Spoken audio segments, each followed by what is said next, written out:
Hi, good evening students. My name is Bhavna and our subject is Business Economics. This is for BBA students in first semester, in first year. In this previous we discussed law of returns to scale. Now I am continuing our lecture. Our next topic is Cobb-Douglas production function. Let's see here. Charles Cogg and Paul Douglas studied the relationship of inputs and outputs, formed an empirical production function. What is an empirical production? Empirical means based on our past, we estimate our present and future. Popularly known as Cogg-Douglas production function. Originally, Cogg-Douglas production function applied not to the production process. It is not applied to the production process of an individual firm, but to the whole of manufacturing production. Mainly, Cogg-Douglas production function, Cobb-Douglas production function is mainly useful for large organizations, not for individual organizations. It is used for the large manufacturing organizations like industries. From that they used this Cogg-Douglas production function.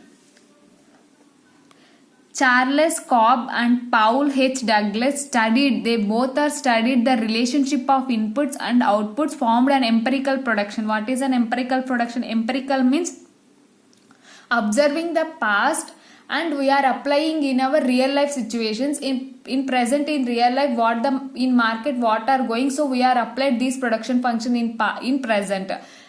We are observing the past, but we are applied in real life in present, so we can say it is an empirical production function, popularly known as Cobb-Douglas production function.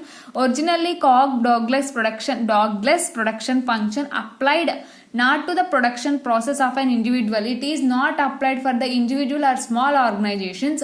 It is mainly used for the manufacturing and production. Those who have very big manufacturers and production sectors, for this only these Cobb-Douglas production function are used.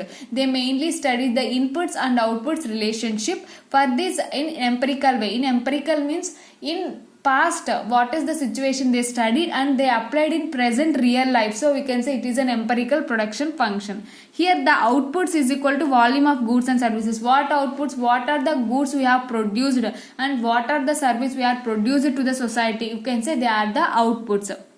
And inputs is equal to different factors of production. What are the different factors of production? Here land, labor, capital and entrepreneurship. These are the inputs. Outputs, which goods we are produced and what are the services we are produced to the society, they are the outputs. First, what is the Cogg-Douglas production function? It is the Cogg-Douglas and Paul H. Douglas studied the relationship between of inputs and outputs, formed an empirical production analysis. In which way they are studied? Based on the past, they observed in the past basis, and for the observation they applied in the present real life situations. So we can say it is an empirical production function, popularly known as Cogg-Douglas production function.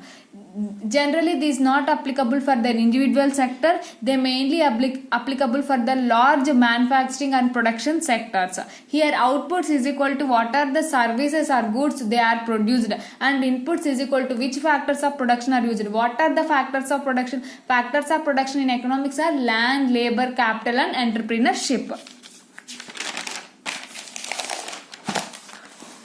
Next, mathematical production function. We can apply, we can say this is a mathematical production function of formula of Cogg-Douglas production function. Not this is O. O is equal to K into L power A into C power 1 minus A. Here O is equal to output, L is equal to labor, C is equal to capital, where K and A are constant. Means here we are taking two factors are constant. So here K and A are constant.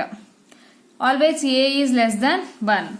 So in mathematical function, what is the Cogg-Douglas production function formula? O is equal to K into LA into C 1 minus A. You can write alpha and beta also, but I am writing A and 1 minus A. So what is A? It is a constant factor. I hope you understand what is the Cobb-Douglas production function. Two persons studied the input and output relationship based on the empirical production. Empirical production is nothing but based on the past. They studied and observed the past conditions.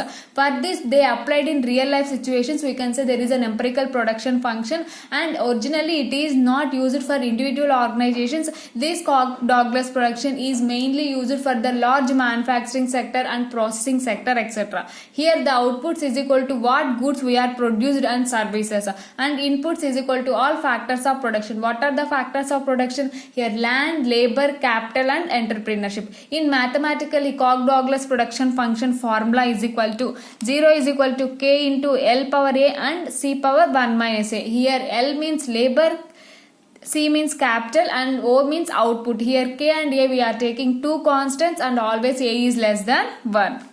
And there are some properties of Cobb-Douglas production function. What are the properties? Let's see here. Cobb-Douglas production function has following these properties. They are constant returns to scale. Always the Cobb-Douglas production are constant returns, means which inputs we are giving, we are receiving the same quantity of output. So we can say there is a constant returns. In law of returns we already studied. What is the constant returns? We are giving 10, we are increasing 10% of our inputs. We are receiving only 10% of output. So we can say there is a constant returns to scale. So Cobb-Douglas production function is applied for the constant returns to scale. Elasticity of substitution is equal to 1. Already we discussed substitution is equal to min, means how much we are giving we are receiving that same. So we can say it is an equal to 1. If one input is 0, the output will also be 0. Means if there is no increase in our inputs, there will be no increase in our output also. So if there is an increase in 1 unit, we have to increase in 1 unit of output. So we can say if there is no increase in outputs, our inputs is 0. So at the same time our output is also 0. The marginal product of labor is equal to increase in output when the labor input is increased by 1 unit. Here the marginal product of labor is increasing 1 unit, so the output is also increases for 1 unit. For every increasing of 1 unit of input, they are equal to increases of 1 unit of output. So we can say it is a constant returns to scale. The average product of labor is equal to ratio between the output and labor input. What is the average product? It is equal to the what output and what are the outputs and what are the inputs. Here the expansion path generated by Cobb-Douglas production is linear and it passes through the straight line.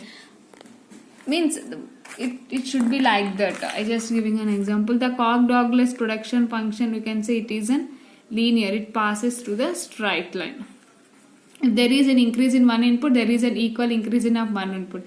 This is a one. So for every unit, there should be an increase. So the Cobb-Douglas production function is like that. It passes to a straight line from the origin. Here the expansion path of generated by Cobb-Douglas production function is linear and it passes through its origin. It should be a linear and it passes through the straight line. And these are the properties of the Cobb-Douglas production. What are the properties? They are constant returns to scale. Constant return means for every increasing of one input, there is an equal increasing of output. So we can say there is a constant returns to scale. And elasticity of substitution is also equal. There is elasticity means while increasing one unit, they increase also. So for example, we are increasing 1 unit of input at the same quantity. The output also increases in the same quantity. You can say there is an elasticity is equal to 1. Means we are increasing our inputs for 1 unit. The output also increases only 1 unit. So we can say the elasticity of substitution is equal to 1. If one of the input is 0, output will also be 0. Means we are not increasing any input. So the output will also be not increases. If we increase any input, then the equal to increases in our output. Already we discussed it is a constant return to scale. The marginal product of labor. The marginal product of labor is equal to increase in output when the labor of input is increased by 1 unit. When marginal product of labor is equal to the increase in output. Here the labor is increasing, so the output is also increasing for 1 unit. The average product of labor is equal to the average product we can calculate equal to the ratio between what are the output and labor input. Means what is the average product, what is the output and what is the input. Average means output plus input by 2. The expansion path generated by Koch-Douglas production. The expansion path here, the expansion path, let's see here, the Koch-Douglas production function is in linear. If there is one increase in input, the automatically the output also increases. So it passes through origin like a linear. These are the properties of the Koch-Douglas production function. Next, there are some criticisms of the there are some disadvantages of Koch-Douglas production function.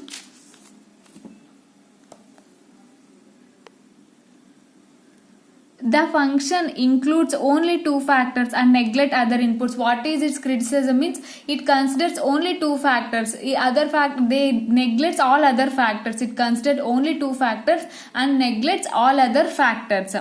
And the function assumes constant return to scale. This function is constant, means how much we increase it, then equal to output also increases. Suppose I want to increase 5 units of input, so I gains only 5 units. So we can see it is also one of the disadvantages. In increase returns to scale, while I increase my input for 10 units, again my output is increased 20 units. But in this case, if the inputs are increased 10 units, the output also increases in 10 units only. So we can say it is also one of the criticism.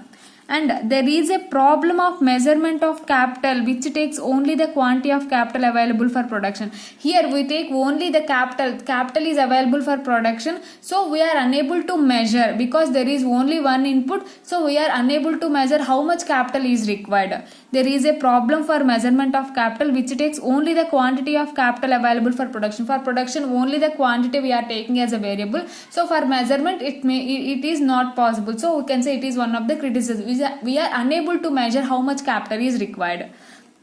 And the function assumes perfect competition in the factor market, which is unrealistic. It assumes there is a perfect competition and it is unrealistic. It is not realistic, means a perfect competition means all goods are homogeneous. So there is not realistic, means supplies do not have any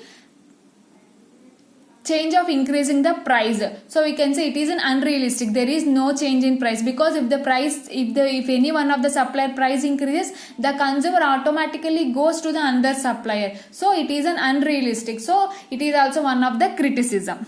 Next, it does not fit to all industries. Koch-Douglas production is not fit to all industries. Already we discussed, it is only applicable to the large manufacturing processes. It is not applicable for small or individual organizations. So it is not applicable to all the industry. So we can say it is also one of the criticism. It is based on substitutability of factors and neglects the complementary factors. It is only concentrate on substitute goods. It neglects the complementary goods, means it mainly concentrates which is substitute for this production, and it neglects the complementary goods. Complementary goods, we know that what is the substitute? Sugar, for coffee, tea is for substitute. Complementary goods means tea and sugar. Car and petrol means if one good the cost increases, the automatically the other good cost also increases. We can say it is a complementary good. In substitute good, if one good cost increases, the other good demand increases, not cost. So we can say it mainly, this Koch-Douglas production function mainly concentrates on substitutes. It neglects complementary. So you say it is one of the criticism. And the parameters cannot give proper and correct economic implication. Already it is an estimation based on past, observe the past and apply in real life situations. So it does not give exact results. So it is one of the criticism. These are all the criticisms for Koch-Douglas production function. What are the criticisms? This function include only two factors. It considers only two factors and neglects all the factors. So we can say it is also one of the criticism. And the factor assumes constant returns to scale. It says constant return. Constant return means if the input are increased by 10% and the output also increases in the same range, 10% only. So we can say it is a constant returns to scale. So we can say it is also one of the criticism. And next, there is a problem of measurement of capital. Here we are unable to measure correct capital because there is an estimation. We are estimating. So while considering only one factor of input, we are unable to the exact capital, and which takes only the quantity of capital available for production. For factors of production, we are taking only capital, so we are unable to measure the capital. So we can say it is also one of the criticism. and the function assumes perfect competition. What is meant by the perfect competition? In perfect competition there is a free entry and free exit. Free entry and free exit means every supplier can enter into the market and can sell own their products, but in perfect competition all the goods are homogeneous. Example, vegetable market. Suppose if in one place the 1 kg of tomatoes is for 30 rupees and another place the same price they have to be follow. Suppose if one particular place the price of tomatoes is for 20, then all consumers will go there, so we have to maintain stable prices. So in perfect competition there is a price inelastic, so it is also one of the reason in Cock-Douglas production function also that there is no changes in prices, it is an inelastic, they consider as perfect competition. So you can say it is also one of the disadvantage, and it does not fit for all industries. Already we discussed it is only applicable to the large manufacturing sectors and production sectors. It is not applicable to the individual and small organizations. So Cock-Douglas production is not suitable for all form of organizations. And next, it is based on substitute on factors. It mainly concentrates on substitutes, it neglects the complementaries. So it concentrates on substitutes because it neglects complementaries. So while we are starting a business or while we are producing the goods, we have to concentrate both the substitutes and complementaries. But in Cock-Douglas production he mainly focuses on substitutes but it neglects complementaries. So we can see it is also one of the criticism. And the parameters cannot given proper and correct economic implication. We are assuming based on our past, we are assuming like that. So the correct parameters means correct value, we are unable to measure the correct value. So we can see it is also one of the criticisms. These are all the criticisms of the Cock-Douglas production function. Next we see some of the importance. What are the importance of the Cock-Douglas production function? Let's see here importance.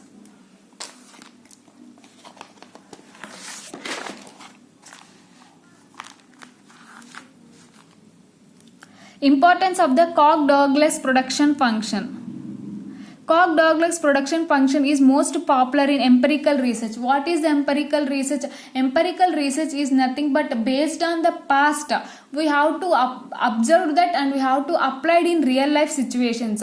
So we can say it is an empirical research. Empirical means while the incident already happened in the past, based on this past we have to observe the things and we have to apply it in present real life situation. So we can say it is an empirical. The Cock-Douglas production function is convenient for international and inter-industry comparisons. Like we are comparing based on our international trade and international inter-industries. Like inter-industries means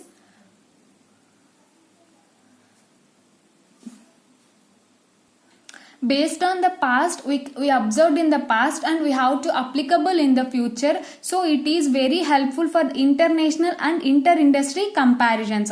Next, the function can be used to investigate the nature of long run production. While we have to produce in the long run means more than 1 year, this Cock-Douglas production is very useful because we estimate the past and that we observe the things we are applied in the future. Based for this applied in the future, it may helpful in the long run production function. Next, although in its original form Cock-Douglas production function limits itself handling just 2 inputs. The main criticism of the Cock-Douglas production function are it consider only 2 factors and it ignores all the remaining factors. So for this we can say it is also one of the criticism and we can say it is also one of the benefit. Like by considering 2 factors, we mainly concentrate on these 2 factors only. What are the 2 factors? That is labor and capital. It can easily generalize from more than 2 inputs, like the formula is equal to Q is equal to AX1 power A, AX2 power B, AX3 power C and so on x power n, where here Q is equal to output x1, x2, x3 and so on xn, it is on different inputs. These are all the importance of the Cock-Douglas production function. Up to now we discuss what is the Cock-Douglas production function, what are the properties, what are the criticisms and what are the importance of Cock-Douglas production function. I hope you understand this lecture. If you have any doubt, please let me know. I definitely clarify your doubts. Thank you so much.